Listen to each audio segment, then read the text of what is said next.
Welcome to Q 2015 here in Palm Springs. I'm Chris Walsh from the ITM, and today we have ITM Live broadcasting right here from the first day of the Q conference, and I'm joined by State Superintendent of Instruction for California, Tom Torlakson. Thanks for joining us. Great to be back at Q and with you. Yeah, and you said it was your 7th conference, is that right?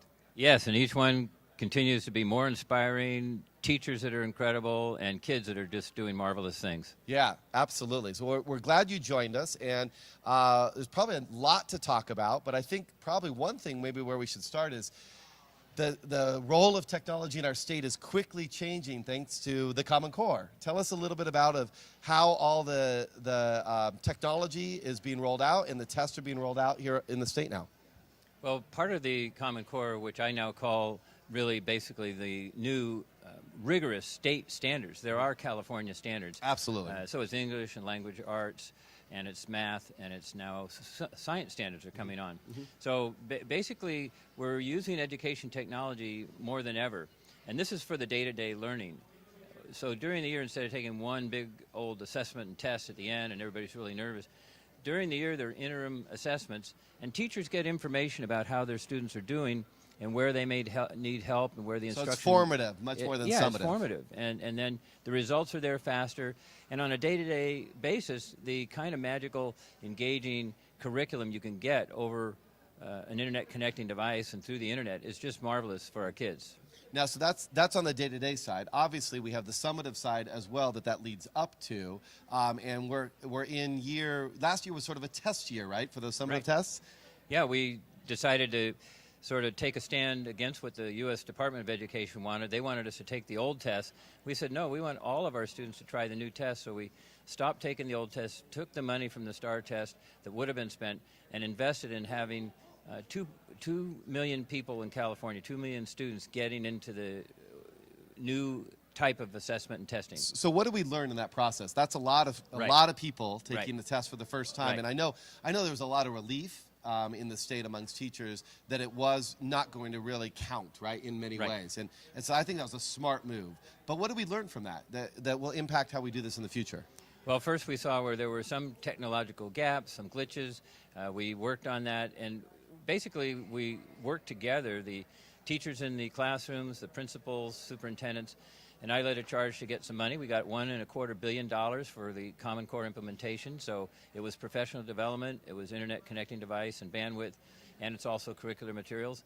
And we're right now in this budget, this year, asking the governor to consider another $1 billion set aside to help us implement the Common Core. That's great. And so this year, this year the results will count, or we have one more year? I can't remember. We just last week, I took a recommendation to the State Board of Education to suspend the API, so it's not going to count like for pressure because you don't really have any valid comparisons. This is the benchmark year. This is new. And then for the 3 million students who will be taking it, that will be the benchmark to compare next year and see the growth in various schools and various groups of students, how well they're doing. So obviously we're talking about sort of the mechanisms of how we make all this happen, but tell me why you're just excited about the Common Core and how we've merged that with California standards. Great. Well, these new rigorous state standards, they're our own. They're not from Washington, D.C. or outer space. They're really our own. And what's outer neat, space would actually be kind of welcome. That would be kind of cool. That would be different. Yeah. But basically, it's not rote memorization anymore. It's not multiple choice tests. It's not memorizing a bunch of facts.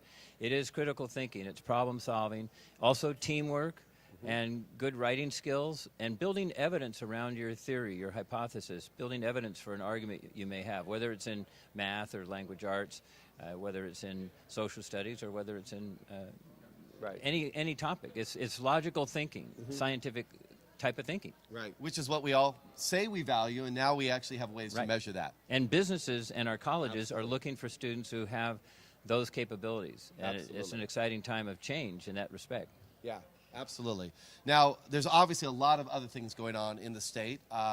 You mentioned to me that recently there was a panel, a task force that was created. Q participated in that with other sort of ed tech leaders. Tell us a little bit about what came out of that task force and some of those recommendations for our state.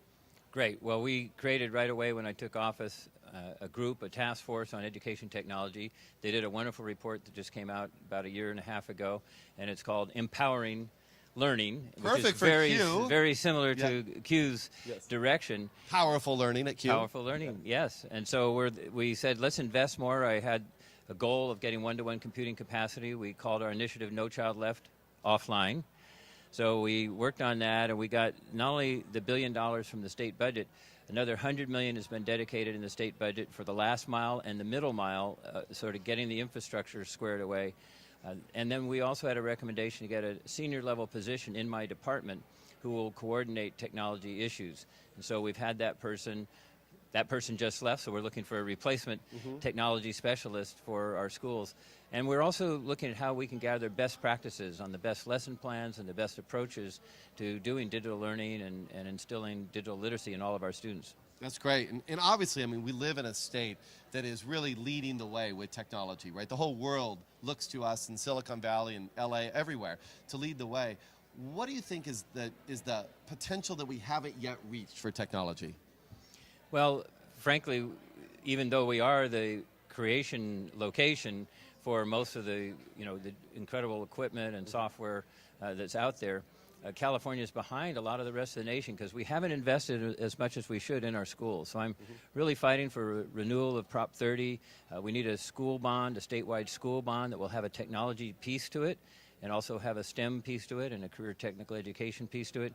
So we need to invest more in California. We have some catch up to do. Yeah, we're 46 in the nation, Yeah. 46 in the nation in per pupil spending. So that's why we're lagging behind, even though we're the birthplace of much of the incredible learning that's going on. Great. Now, you mentioned kind of that last mile of connectivity that you're working on for schools, but I also know there's another initiative around school to home. Tell us a little bit more about what that initiative is. Oh, that's a great program. I had a chance to visit last night here at the Q conference with Sonny McPeak and the principals and teachers doing this program.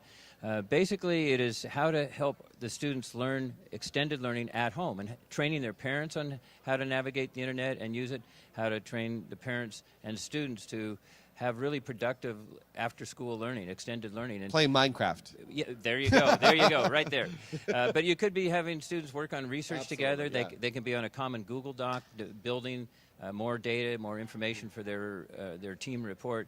So again, this is an exciting opportunity. And Sonny McPeak and Emerging Technologies really launched this school to home in a fabulous way. And more districts are adopting the idea and moving forward. That's great. That's great. Well, I thank you for all the support you've given to Q over the years. You've been an incredible advocate for education technology and for the entire profession, and keep up the great work.